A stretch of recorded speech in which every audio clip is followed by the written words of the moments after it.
Olá, tudo bem com todos? Sejam bem-vindos a mais um dia de Evangelho do Lar Espírita Casa do Samaritano. Convido a todos a fazerem parte da atividade de hoje com muito amor e carinho. Olá, Léo, seja bem-vindo. Vamos nos aproximando do horário da atividade. Com muito amor, muito carinho, vamos ouvindo esta melodia. Isso. Sejam todos bem-vindos.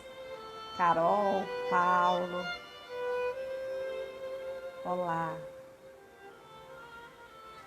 Todos os dias o Lex, ele disponibiliza a atividade de evangelho no lar, através das lives, que é um momento do qual nós podemos ler um pouco o evangelho, conversar um pouco com todos, refletir, colocar os ensinamentos do Cristo no nosso dia a dia.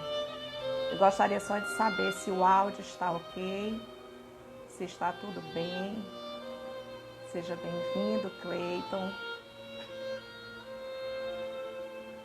para que nós possamos dar início à nossa atividade. Convido a todos para juntos fazermos a prece de abertura.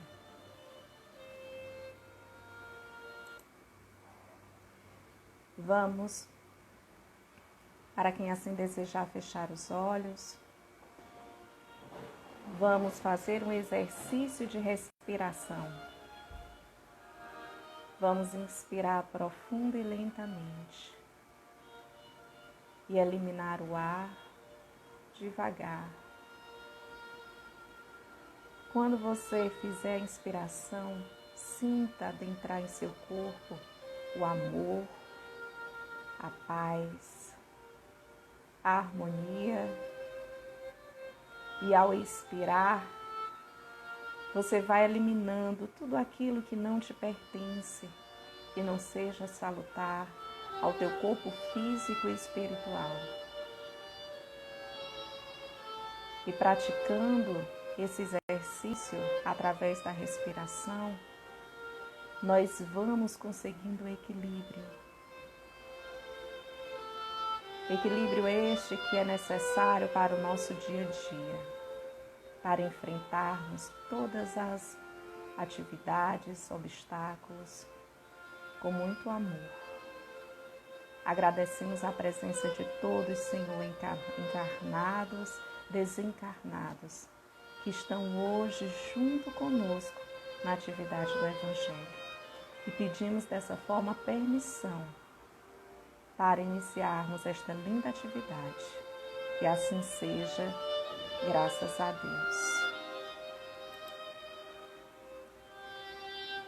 Para quem ainda não providenciou, pode dar tempo pegar o Evangelho.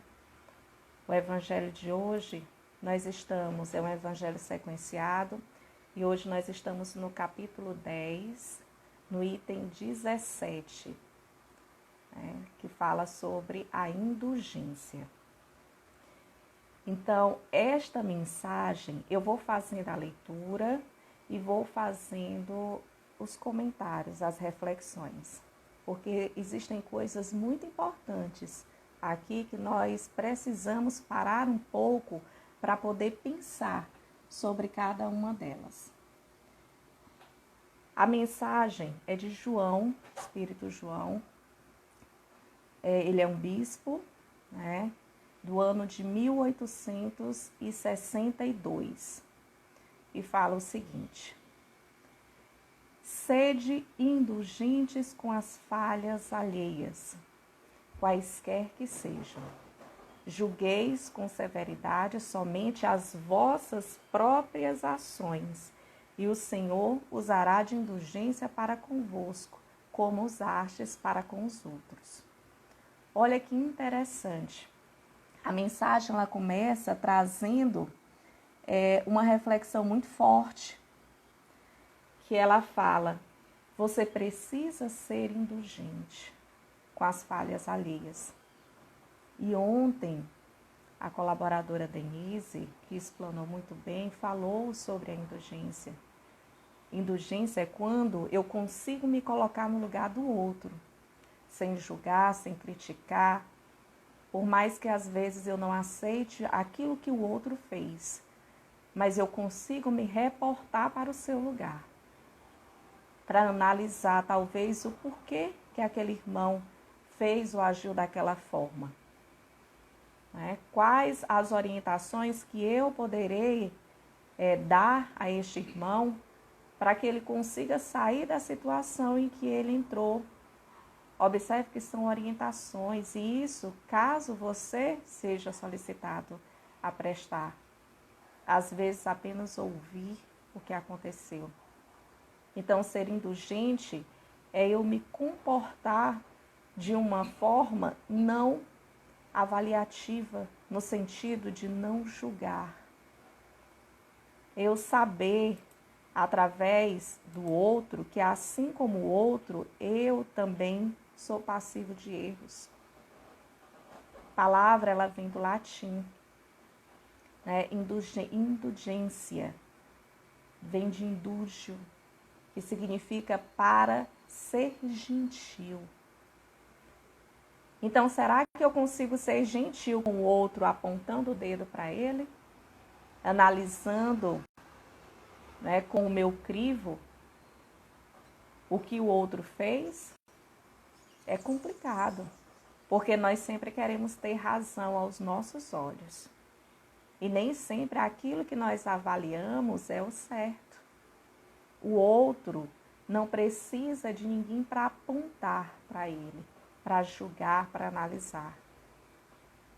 O que ele precisa é ou ser ouvido, ele precisa de orientação, de acolhimento, porque é um momento, normalmente, quando se pratica a indulgência, é porque houve algum fato marcante. E normalmente esse fato ele não é legal. Porque aquilo que é bom, aquilo que eu consigo praticar com amor e carinho, não vai merecer julgamento, crítica. Mas uma falha, aos olhos dos humanos, sim. Então, a pessoa que pratica, ela já traz consigo aquele peso, às vezes, da culpa, do arrependimento. E ele não precisa do outro para reforçar isso nele. E aí, o nosso irmão, que traz hoje a mensagem, João, ele diz, sede indulgentes, se coloque no lugar do outro, diante das faltas que aquele outro cometeu, quaisquer que sejam elas. Qualquer uma, seja de uma menor gravidade ou maior gravidade, qualquer uma. Você, eu, nós não temos o direito de julgar o outro. E às vezes nós falamos, mas eu só estou comentando.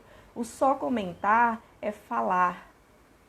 E aí nós emitimos também o nosso juízo de valor. Nós vamos, além de analisar, nós vamos dar um parecer. Nós vamos, muitas vezes, sentenciar. Por quê? Se não cabe nem a mim nem a você fazer análise e julgamento do outro.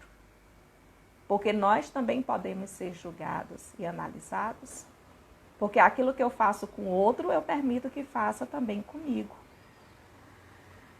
E aí o Evangelho continua dizendo, sustentai os fortes, encorajai-os à perseverança, fortificai os fracos, mostrando-lhes a bondade de Deus, que leva em consideração o menor arrependimento.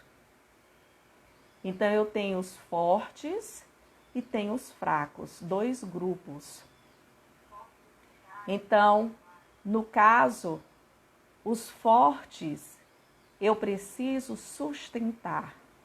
O que é sustentar? É dar suporte. Eu preciso ajudar, porque eles já se mostram fortes. Então, eles precisam ser encorajados e não reprimidos. Às vezes você está numa situação que uma pessoa passa por dificuldade, um exemplo de uma perda de um ente querido, e você percebe que aquela pessoa está realmente passando por uma situação difícil, que dói, mas está se mantendo ali, firme, diante daquela situação. E aí você observa e você vai reforçar aquela força. Você vai reforçar aqueles pilares. Como, Serina? Falando coisas boas, incentivando a pessoa a permanecer firme e forte.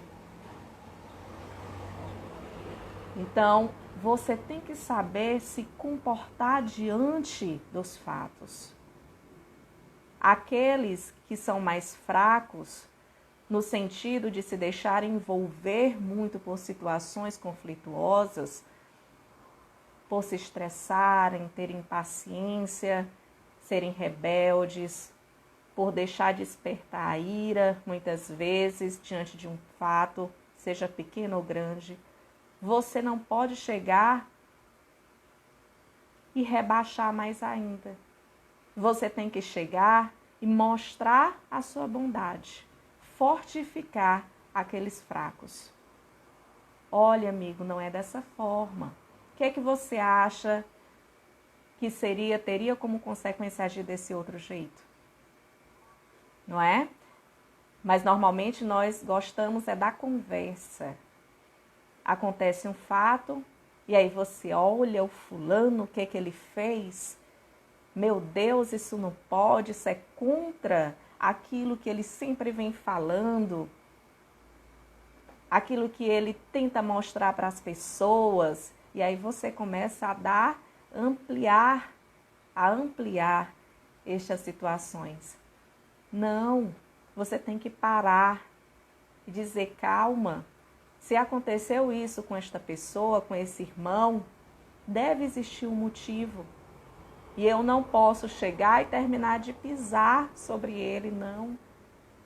Se você não pode chegar, se você não foi chamado a aconselhar, você pode rezar por esta pessoa. A oração, ela tem um poder muito forte. Nós podemos sempre fazer alguma coisa. Nós podemos sempre doar algo de bom que tem em nós. E aí o Evangelho continua dizendo, mostrai a todos o anjo da contrição, ou seja, do arrependimento, estendendo suas brancas asas sobre as faltas dos homens, e assim ocultando-as aos olhos daqueles que não podem ver o que é impuro. Compreendei a misericórdia infinita de vosso Pai, e não esqueçais nunca de lhe dizer em pensamento e principalmente pelas vossas ações. Perdoai as nossas ofensas, assim como perdoamos a quem nos tem ofendido. Eu tenho certeza que muitos de nós falamos essa frase praticamente todos os dias. Quando nós rezamos o Pai Nosso, quando nós pedimos a Deus o perdão, e aí nós falamos, Pai, perdoai a minha ofensa, assim como eu perdoo a quem tem me ofendido. E aí o Evangelho pede para a gente parar e pensar um pouco nessa frase. E essa frase, muitas vezes, ela já sai de uma forma natural, espontânea. É algo que você se acostuma a repetir, mas você já parou para pensar a força que essa frase tem? Eu estou pedindo perdão a Deus porque, quando eu peço perdão, eu coloco sobre Ele que eu sou ainda um ser que tenho falhas, que erro, mas que eu quero uma chance. Eu quero uma chance. E eu digo, Senhor, me perdoa. Eu reconheço o meu erro. E aí Deus, com sua misericórdia, sempre nos dá uma nova chance. Porque Ele sabe que a nossa essência ela é boa. E aí, como eu peço para ser perdoado a Deus, e eu digo, logo em seguida na oração, assim como eu perdoo aquele que tem me ofendido. E a Andréa diz que ela sempre faz um ajuste na oração e diz, assim como devo perdoar a quem me ofendeu, assim como devo perdoar. Ou seja, Senhor, eu quero que você me perdoe à medida em que eu estou perdoando. Aí vem a pergunta que normalmente nós não fazemos. Qual é a nossa medida do perdão? Será que você está em casa e seu filho ou filha acontece um fato e sem querer quebra um objeto seu? E você tem muita estima por aquele objeto e acaba ficando chateado. Não faça isso. E acaba distribuindo aquilo que não é bom. Muitas vezes fica enraivecido por tempos, por algo supérfluo. É essa medida que nós vamos ser perdoados. Ou será que eu perdoo um fato que é relevante em minha vida, que me fez sentir dor? Não sofrimento, dor, verdadeiramente. Como, por exemplo, uma pessoa que mata algum parente seu. Lhe faz sentir dor, sim, pela perda, pela ausência. Mas eu consigo enxergar que naquele ser há algo que levou a cometer isso. Eu rezo por ele, para que ele consiga sair desse caminho ainda tão torto, tão desviado, e consiga adentrar no caminho reto. Perdoar, meus amigos, não significa esquecer o fato.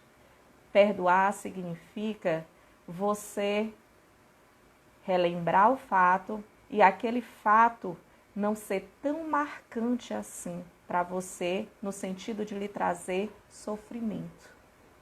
Você lembra, dói, mas você consegue enxergar de uma outra forma. Você consegue sair daquela área limitada de visão e consegue olhar por outros ângulos. Ele matou, ele roubou, ele é uma pessoa recaída em vícios. Olha quão difícil é para esta alma. Porque ele precisa sim se recuperar, precisa se reestruturar. Então, dessa forma, você se coloca no lugar do outro. Isso é ser indulgente. Por mais que você não concorde com aquilo que foi cometido, mas você consegue se reportar para aquele lugar. Isso é praticar indulgência. E à medida em que eu começo a tentar perdoar, eu já estou dando um grande passo. Porque antigamente nós nem falávamos em perdão. Em vidas passadas, nós vivíamos em mundos primitivos ainda. Vivíamos em guerra, em batalhas. Se algo me ofendesse, eu ia revidar através da morte, da luta. Hoje em dia eu já consigo entender que existe o perdão. E eu consigo tentar colocá-lo em prática. Mas para que eu possa perdoar verdadeiramente, eu preciso primeiro me reportar para o lugar do outro. E isso é ser indulgente. E aí o Evangelho ele continua falando. Compreendei bem o valor dessas sublimes palavras. A letra sozinha não é admirável, e sim o ensinamento em que ela carrega.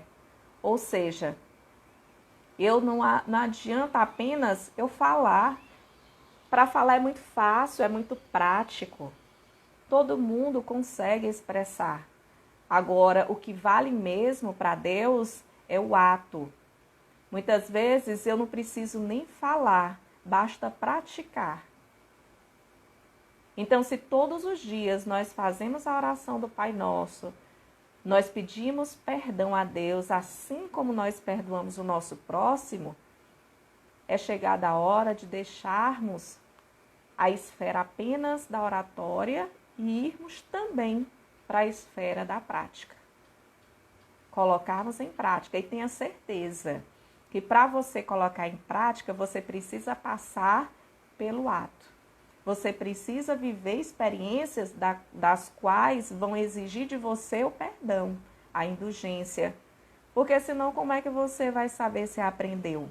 É igual na escola.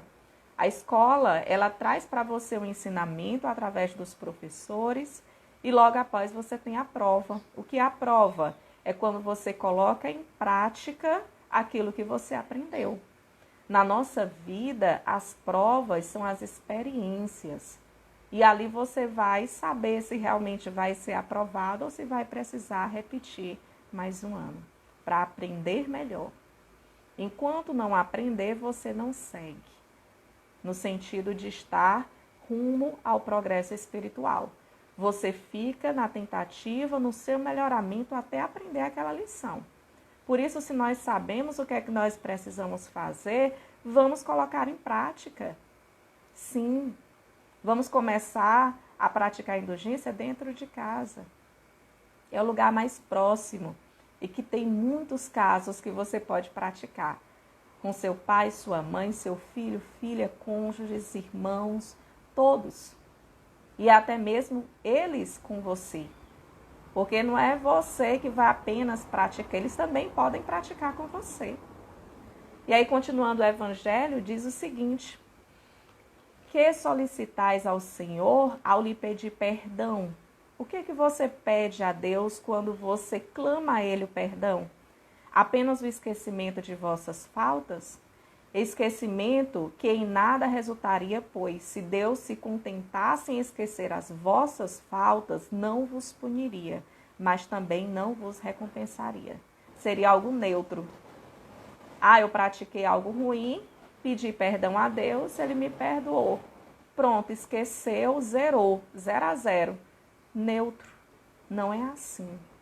Aquilo que eu planto, eu tenho que colher. Então, eu sei que uma falta cometida por mim, eu vou ter que reparar essa falta. E eu posso fazer essa reparação na dor ou no amor. Eu posso reparar uma falta ou consertar uma falta ajudando pessoas. Às vezes, as pessoas acham que você vai colher. E a colheita sempre vai ser traumática, dolorida. E às vezes não é. Eu posso colher aqueles frutos de uma forma da prática da caridade, praticando a caridade, amando mais. Eu estou reparando. E aí ele segue dizendo: a recompensa não pode ser o prêmio pelo bem que não se fez, e menos ainda pelo mal que se tenha feito, mesmo que esse mal fosse esquecido. Tem pessoas que acham assim: eu estou aqui na minha, eu não prejudiquei, mas eu também não ajudei. Eu coloquei uma viseira nos meus olhos e deixei passar. Isso vale? Senhor, eu não fiz o mal, mas também você não fez o bem. Então, nós precisamos, além de não fazer o mal, nós precisamos praticar o bem. Entenda isso. Porque se eu tenho condições de ajudar e não ajudo, eu estou me omitindo. Se alguém me procura pedindo ajuda e eu esquivo, eu estou me omitindo. Mas eu não fiz mal, mas também não fez o bem que poderia ter feito. E nós seremos cobrados por isso. A quem muito é dado, muito será cobrado. No sentido de que você aprendeu muito bem a lição, mas você não quis colocar em prática. Olha como é distoante isso. Se Deus nos deu a permissão de sermos seres inteligentes, existe a finalidade. Não é apenas para eu absorver conhecimento, é para eu também colocar em prática. Me omitir do mal e praticar o bem. E aí, voltando, o Evangelho segue dizendo: pedindo perdão para as vossas transgressões, pedis o favor de sua graça, para não cairdes de novo, e a força necessária para entrardes num caminho novo, caminho de submissão e de amor, no qual podereis acrescentar a reparação ao arrependimento. Quando perdoardes aos vossos irmãos, não vos contenteis em estender o véu do esquecimento sobre as suas faltas. Esse véu é muitas vezes transparente aos vossos olhos. Acrescentai o amor ao vosso perdão. Fazei por eles o que pedi ao vosso Pai Celestial que faça por vós. Substituí a cólera que mancha pelo amor que purifica. Pregai-a pelo exemplo essa caridade ativa e infatigável que Jesus vos ensinou. E aí nós observamos, quando nós dizemos eu te perdoo, nós colocamos o véu, e esse véu às vezes é tão transparente que você consegue enxergar tudo que está sob ele. E isso significa o quê? Significa que no primeiro momento em que você pode relatar o que está lá sob o véu, embaixo do véu você fala. Se acontecer um caso, exemplo de traição entre os cônjuges, e aí você diz, não, eu te perdoo. E aí quando você está chateada, acontece alguma coisa com seu companheiro, companheira, você começa a falar.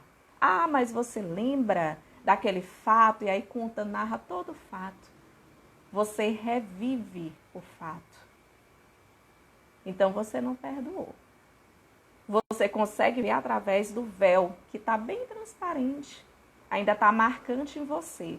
E quando você revive, quando você relembra, você passa pelo mesmo sentimento. Lembra quando eu falei ser indulgente? Perdoar é quando você olha o acontecimento e aquele acontecimento não lhe marca tanto. Mas quando você vive todo o sentimento de novo, você ainda não perdoou. E aí como se deve fazer? Trabalhe através do amor, compreenda que a pessoa é falha, assim como a pessoa cometeu a falha com você, você também poderia cometer com ele ou ela. E aí você se coloca, não, calma, todo mundo merece uma nova chance. Se nós somos falhos, estamos aqui para melhorar, vamos dar essa chance. E aí o Evangelho, ele continua falando, substituir a cólera pela mancha que mancha pelo amor que purifica. Pregai-a pelo exemplo, essa caridade ativa e infatigante que Jesus vos ensinou. Pregai-a como ele, Jesus, mesmo o fez por todo o tempo em que viveu na terra, visível aos olhos do corpo, como ainda prega, sem cessar, depois que se fez invisível somente aos olhos do Espírito. Segui esse divino modelo, caminhai sobre as suas pegadas e elas vos conduzirão ao lugar de refúgio, onde encontrareis o repouso após a luta. Como ele, Jesus, tomai a vossa cruz e subi penosamente, mas com coragem, o vosso Calvário. Ao final estará a glorificação. Então, no final, traz um exemplo lindo que é Jesus. Jesus veio, não é história, ele veio provar que nós somos capazes. Tudo o que ele praticou e fez, ele diz, você é capaz de fazer igual. Então, se Jesus tinha aquele perdão incondicional, nós também precisamos ter. Nós ainda perdoamos, sabe por quê? Porque nós nos sentimos ofendidos. Vai chegar um momento em que nós não vamos nos ofender e não vai ser necessário perdão. Ah, meu Deus, me perdoe.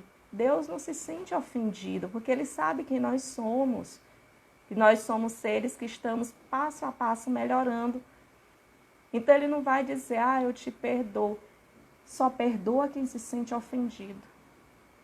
E aí Ele diz, Jesus veio, carregou sua cruz, ou seja, as mazelas que Ele viveu nessa vida, foi até o Calvário. E após toda a dor, ele se encontrou novamente com o Pai. E aí o Evangelho no final, o irmão nos diz, vai até a tua cruz carrega leva ao refúgio, onde encontrareis o repouso após a luta. Após a luta não vai cessar. Nesse momento, não. Então, nós não somos enganados, dizendo que nós temos que estar numa situação de passividade, que não, a luta existe. E nós temos que ser indulgentes diante da luta. Vamos levar nossa cruz com muita resignação, do jeito que Jesus levou. E vamos nos transformar, porque afinal, no fim de toda a batalha, vem a glorificação. Para aqueles que lutaram com força, com amor e com fé. E da mesma forma que eu luto, você também luta. E eu tenho que reconhecer em você um ser que faz, um ser que pode errar e um ser que acerta. Então, essa passagem de hoje, com muito amor e carinho, eu deixo essa reflexão. Convido a todos a assistirem conosco as lives do Evangelho, todos os dias aqui pelo Lar Espírita Casa do Samaritano. As gravações das lives ficam no IGTV e também na página do canal do YouTube. Vocês se inscrevam no canal, tem todas as palestras, todas as lives, serão muito bem-vindos. Nós temos às segundas o Enxugando Lágrimas, que é a psicografia realizada pelo seu João Braga, às 19 horas, pelo canal do YouTube. Às quintas, nós temos palestra e vibração pelo Instagram, palestras às 19 e vibração às 20, E agradeço muito a presença de todos vocês, encarnados e desencarnados. E convido nesse momento para encerrarmos a atividade de hoje, a realizarmos a nossa prece final.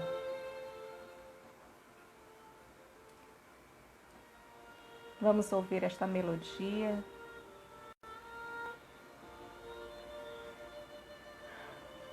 Vamos reportar o nosso pensamento a Francisco de Assis. Francisco tão singelo, tão simples, que nos coloca em pensamento a sua oração de dar e receber, de amar e ser amado, de perdoar e sermos perdoados. Assim como Maria de Nazaré, Maria, mãe de amor infinito, que nos olha com acalento, que nos coloca em seus braços, que nos afaga, exemplo de mãe, de mulher, de ser divinal. E Jesus, nosso mestre, nosso irmão e amigo, que veio nos mostrar que nós somos capazes, que não nos julga, mas sim que ama incondicionalmente. Obrigada, Deus Todo-Poderoso, misericordioso, de amor infinito, por nos acompanhar na atividade de hoje. Que as bênçãos recaiam sobre todos nós. Que assim seja, graças a Deus. Meus amigos, muito obrigada por mais um dia. Para quem colocou sua água fluidificada, pode fazer a sua ingestão, pode colocar nas águas que você vai consumir durante o dia, plantas, animais. Faça bom proveito dessas energias de amor. Obrigada a todos.